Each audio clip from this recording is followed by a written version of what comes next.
I wonder if Monsieur Zachariah is as seemingly innocent as his brother. I should speak with him before searching his room. And then we'll find something else to ask him about and go back to him. Monsieur Demir, I hope you are feeling better today. Nothing a good night's sleep couldn't fix. Très bien. I wonder if you would be up to discussing certain matters with me. Whatever you need.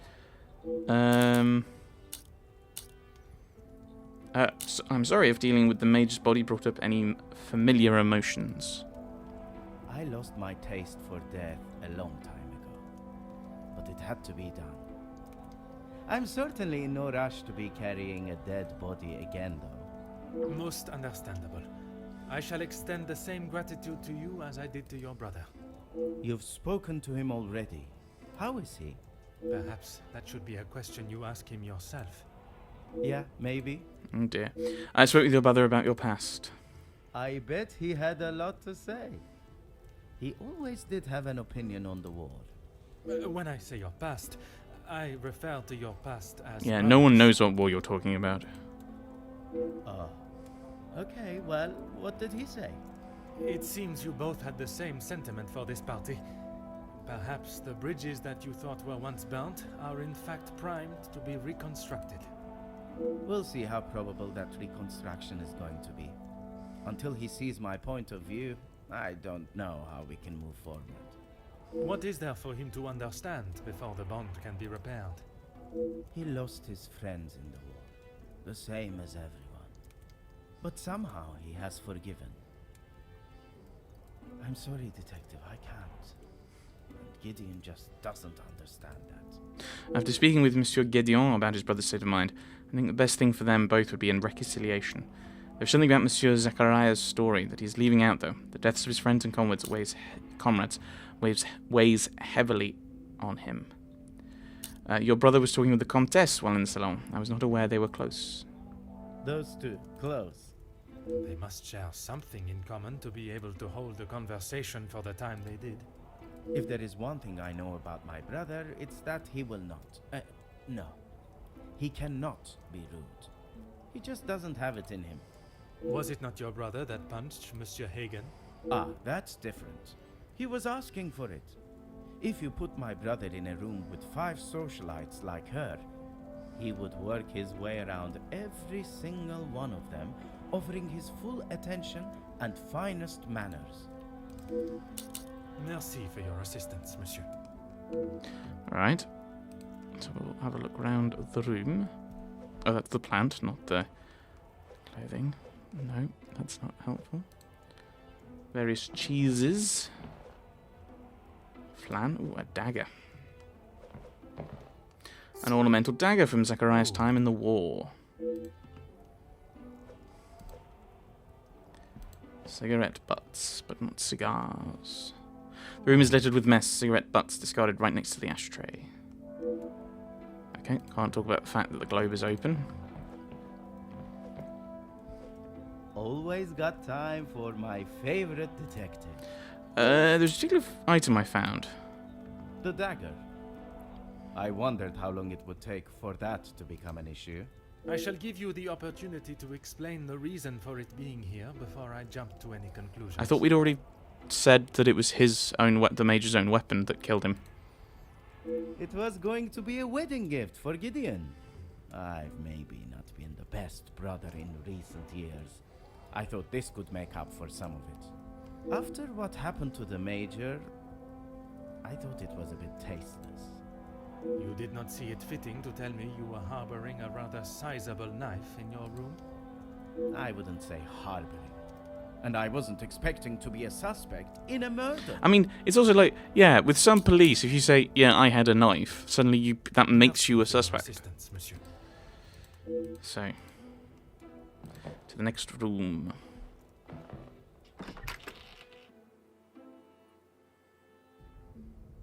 Monsieur Becquerel's room. Without him, I am here. I am free to search. Oh, a lot of letters that he's ripped up, but apparently that's not relevant. Inside Hugo's notebook, a hasty scribble regarding a meeting with who? I assume Ernesto. Curious. With who? I assume Ernesto. I assume it's what it's meant to be. Seems he's been attempting to write a speech of some kind. Unsuccessfully, though. I wonder, does this fit a pattern of behaviour with Hugo? You underestimate the power of man's defiance. Your men, you are in position to bring all of this to an end. All we ask is what we deserve. If you do not retract your men, they will be met with equal force. Too forceful. Your weapons may beat our bodies, but they will not bruise our hearts and spirits. These are the men that have built our great nation, country. Will continue to. Money will not save your soul. Okay, I can't look at the knife. Window. Photograph. Who do you have a connection to? So many siblings, it must have been difficult for Hugo to get attention. Oh wow. Indeed. Can't look at that book. It looks like that's all the important stuff from here. To the next room. Who else is up here? Oh, there's Monsieur de Silva, who I am next to. Yep, talk to him, explore, talk to him again. Monsieur de Silva, I am sure you understand the necessity for this type of search. Not really, Detective. Your speech was rather spirited. But it did not give me much faith in your investigation. I have not had my abilities questioned to my face by one of those I suspect of a crime before. Well, if you wish to prove me wrong, you should hurry up and find Felix's killer. And I hope, with your help, monsieur, I shall. So it's at the moment, just simply from having read lots of these stories, is I'm leaning towards Rihanna or Elizabeth, simply because they're the latest ones to have a motive.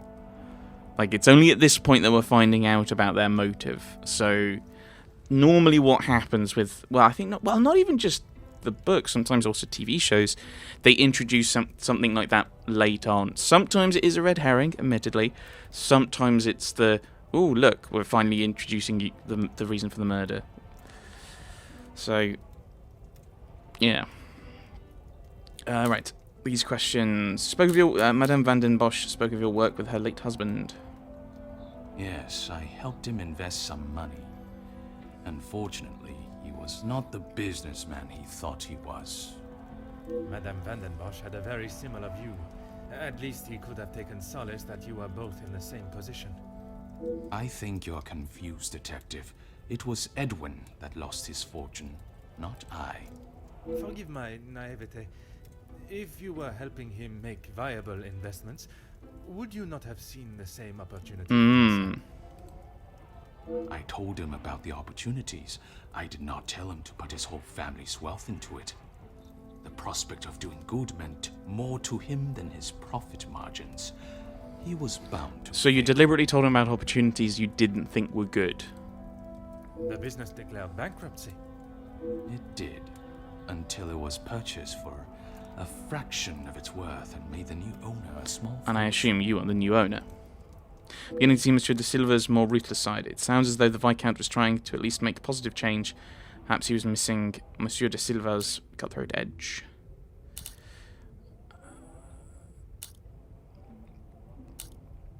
What we spoke of last night regarding Madame van den Bosch. Everything that I want to say on that matter has already been said. I understand, monsieur. But what I would like to know is, was the late Viscount aware of your feelings towards his wife? Excuse me, Detective, but you have crossed the line. Crossed the line like an attempt to bankrupt a business partner and friend so that you'll be able to swoop in and impress a certain target of your affections. Yep. You make such ridiculous accusations without a shred of proof. Your reaction at the mere suggestion is proof enough, monsieur. While I cannot arrest you for betrayal of a friend, I can hope your conscience does not forget, and that will be punishment enough. Monsieur de Silva's actions are not a criminal offence. Arguably, it could be. Depending on what he said, you could argue it was a form of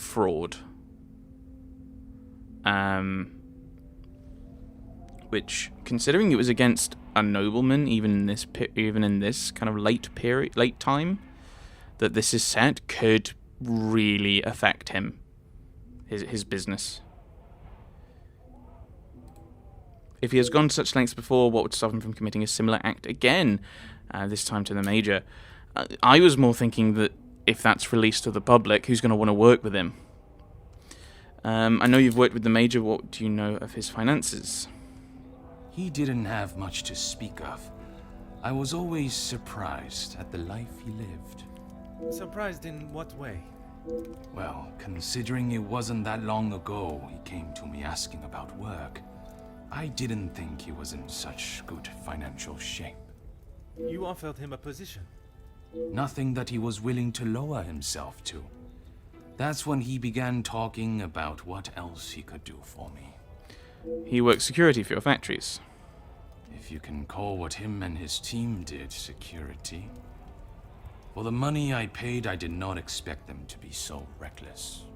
It was a considerable amount you paid him? There's no need to divulge amounts, but it was certainly more than was expected.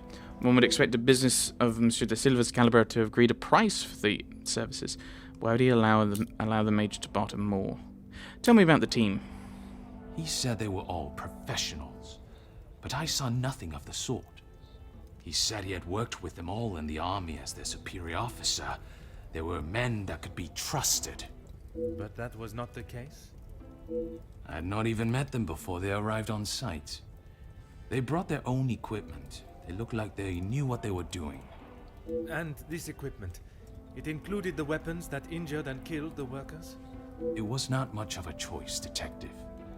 I said they didn't need them, but Felix said it was essential. He said he knew better. The more Monsieur talks, the shadier his dealings with the Major become. It's beginning to sound as though the riots were no accident. Yeah, you try and make the workers look bad. That is all for now. Simple. There's I mean, it's currently going on in the UK, isn't it? You make the strikers look bad. Huh. A contract for a partnership between Ernesto and Hugo. It's missing Hugo's signature. This agreement is governed by the laws of the Kingdom of Belgium. Both parties agree to the following. Current workers' strike shall cease in all manners and forms. Factory floor, machine operators and supervisors shall return to positions immediately. Terms of the above contract shall be implemented and relevant action taken directly. So it depends what the contract is. But that's something to ask Hugo about, I would say. A letter stating the blackmailer would reveal information of his questionable business dealings. Monsieur de Silva, you may question the nature of this letter, but by its conclusion we will know that what you have fought so hard to keep hidden could be far from it. You have spent years feeding off of the hard-working backs of others and offering nothing in return. Your workers continue to take their lives in their own hands day after day with your shoddy, damaged and dangerous machines for a fraction of what they deserve. Deal after deal is made, and while your pockets become fatter, lining with more of your blood money, it is your workers that pay the price. The mistreatment and pain you have caused does not only reside in the factories you own, but the house you live in. You do not value the lives of those that allow you to live the opulent life that you do, and I will not allow that to continue. I can no longer sit back and watch as you disregard any sense of integrity or morality, and continue to remain on your self-made pedestal, lording over those that deserve so much more.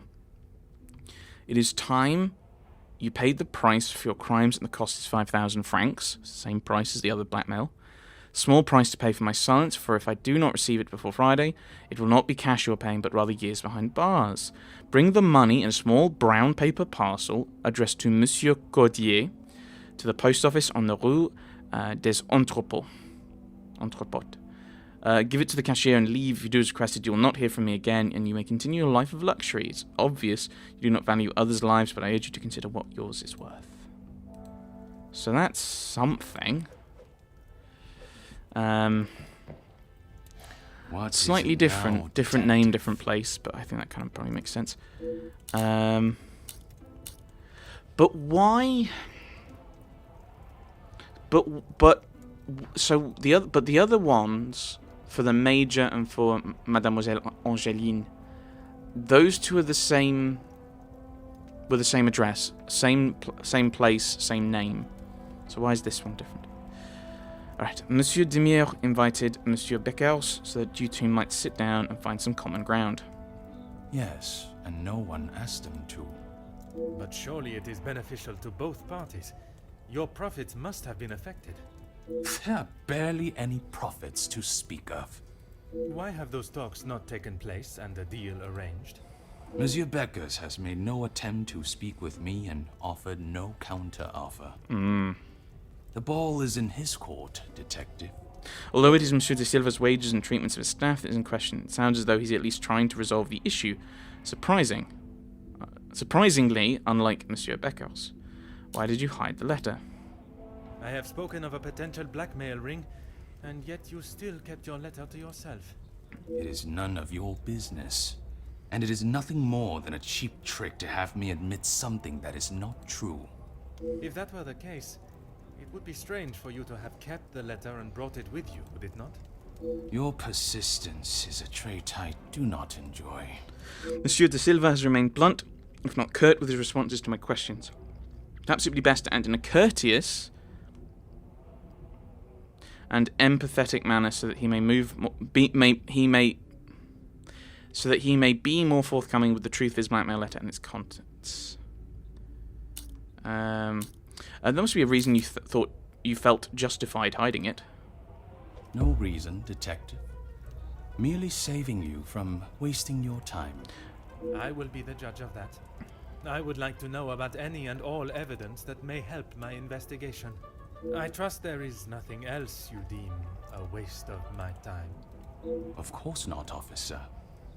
It's not as though you think I'm harboring some illicit secret. The letter was a pathetic attempt to intimidate me. Nothing more. Concerned you do not value the lives of those that allow you to live the opulent life you do. Yeah, concerned, rather condemning, I think. I have never heard so much rubbish in all my life. I value those that work hard and deserve it. That suggests there are some that you do not respect. Yes, well, why should I praise someone for doing a poor job? You make me sound like some monster. Monsieur, the letter does not only discuss your questionable business dealings, but also cases of abuse against your staff. Both accusations that must be taken very seriously. Detective, there is a difference between telling a member of my staff what to do and abuse. And it is you that decides where that line is drawn? In my house? Yes, it is. Monsieur does not like being pressed on the subject of how he treats his staff. If he had nothing to hide, there should be no need for such a reaction.